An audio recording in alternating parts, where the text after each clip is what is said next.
Hey everybody, Nick Espinoza, your chief security fanatic here, and today we are talking about Zoom because if you don't think Zoom is watching or monitoring your meetings, you haven't seen the latest news, and you might actually not have because you might have been focused on the SolarWinds news, which is the massive breach that we're talking about. I did an entire PowerPoint the other day on this, but this one is super important as well. Now, thanks to a friend and viewer, Chris, for actually sending me this one before I actually saw it as well. So that is greatly appreciated. I always appreciate a heads up. And so I did my homework on this. Now, the Wall Street Journal and a ton of other sources are reporting on this, including a press release from the United States Department of Justice.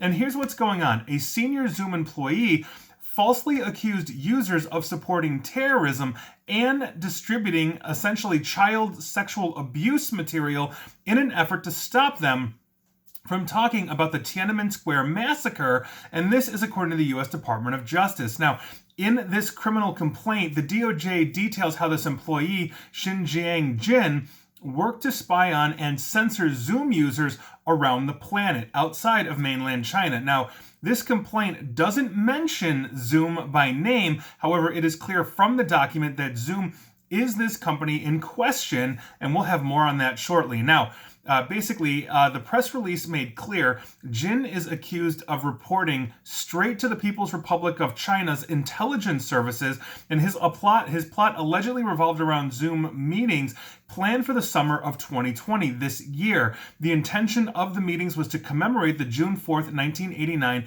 Tiananmen Square massacre. For those of you that recall, that was a student protest in Tiananmen Square in Beijing, China. You might remember the guy standing in front of the tanks. It was a very iconic moment of the 1980s. Now, Jin was allegedly able to get these meetings shut down by framing these people. That's essentially what he was doing. The extent and detail of the alleged campaign made the pro-democracy activists look like criminals, and it is rather extensive. Now, according to the DOJ press release, and I quote, Jin's co-conspirators created fake email accounts and company-one accounts, that would be Zoom, in the names of others, including People's Republic of China political dissidents, to fabricate evidence that the hosts and participants in the meetings to commemorate the Tiananmen Square massacre were supporting terrorist organizations, inciting violence, or distributing child pornography. The fabricated evidence falsely asserted that meetings included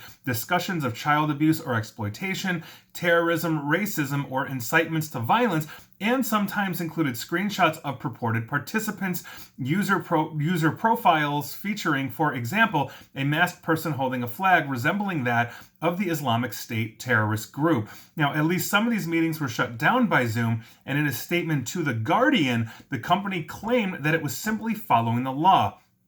And to quote Zoom at that point, we regret that a few recent meetings with participants both inside and outside of China were negatively impacted and important conversations were disrupted. When reached for comment this past Friday on these allegations, a Zoom spokesperson replied that the company is, and I quote, reviewing the filing, end quote, and would get back to the various publications that have been reaching out, including the Wall Street Journal, Mashable, and others. Now, after the publication of this article, Zoom basically sent a statement and linked to a newly published blog post which confirmed many of the DOJ's allegations. And to quote the blog post, we terminated this individual's employment for violating company policy. We have also placed other employees on administrative leave pending the completion of our investigation. Now, I think this entire situation shows a couple of different things. The first one is that Zoom has enough information on users that this employee could identify those Chinese dissidents outside of mainland China that wanted to celebrate the Tiananmen Square massacre, or rather the remembrance of it. And if he had also received intel from the Chinese government, then it would be very easy to identify them, create these fake accounts, and essentially get them banned from the platform to disrupt these commemorative services.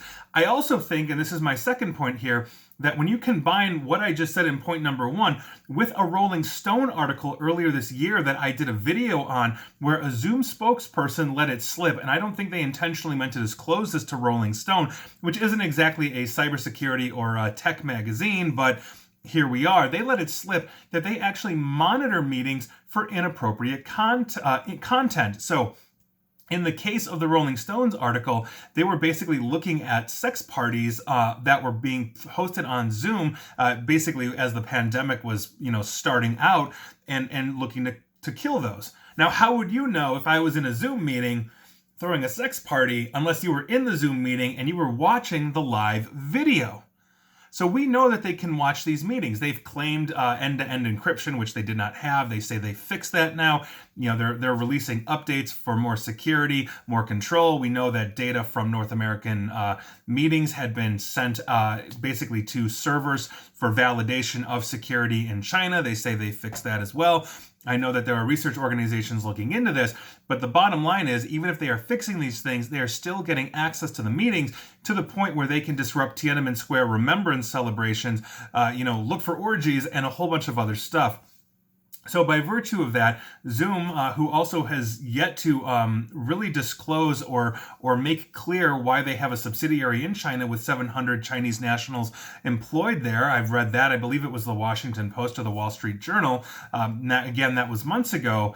We have a very serious problem here with eavesdropping. And when you combine it with, everything else that we've learned that Chinese intelligence is doing, or now on the other side with SolarWinds and everything else, we really need to understand what products we're using, who owns them. And this is something I've talked about a lot, understanding who is developing the apps that you're installing into your phone and what those could potentially be doing. I just talked about that the other day with Apple and Facebook.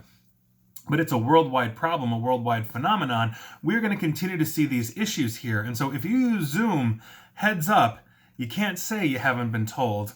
And that is your news of the day. And please like, share, follow me here on Facebook and Twitter at NickAESP. And please feel free to subscribe to me at YouTube as well. And as always, stay safe and stay online. Thanks, everyone.